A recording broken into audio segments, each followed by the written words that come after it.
Good morning. कसे आहात तुम्ही सगळे? मी मस्त मजेत आहे. आज आपण बनवतो आहे सगळ्यांच्या आवडीची बटाट्याची भाजी.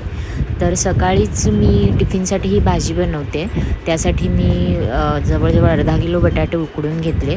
फोडणीची तयारी बघूया. फोडणीसाठी तेलामध्ये कढीपत्ता, ठेचलेला लसूण, जिरं, मोहरी आणि उडदाची डाळ हे सगळं परतून घेतले. हिरव्या मिरच्या घेतल्या आहेत परतून आणि ही फोडणी मस्त खमंग अशी आपल्याला परतून घ्यायची आहे. त्यामध्ये थोडंसं हिंग घालायचं आहे आणि 2 बारीक चिरलेले कांदे घालायचे.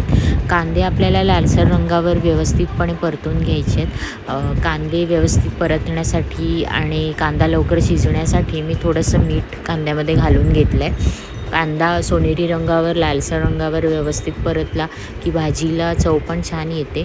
सोबतच मी अर्धा चमचा हळद घालून घेतली आहे. उकडलेल्या बटाट्यांची मी फोडी करून घेतल्या आहेत आणि त्या फोडी पण मिक्स करून घेतल्या आहेत. फोडणी व्यवस्थित सगळ्या बटाट्यांना लागेल अशा प्रकारे बटाटे परतून घेतले आहेत फोडणीमध्ये.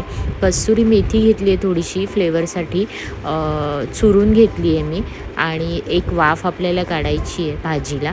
एक वाफ काढून झाल्यावर बघा बटाट्याची भाजी एकदम खमंग शिजली आहे. हिरवीगार कोथिंबीर घातली आहे मी आणि अशी भाजी मी आज डब्यासाठी बनवली आहे. आज तुम्ही काय बनवलं आहे टिफिनसाठी ते पण मला कमेंट करून सांगा. बाय.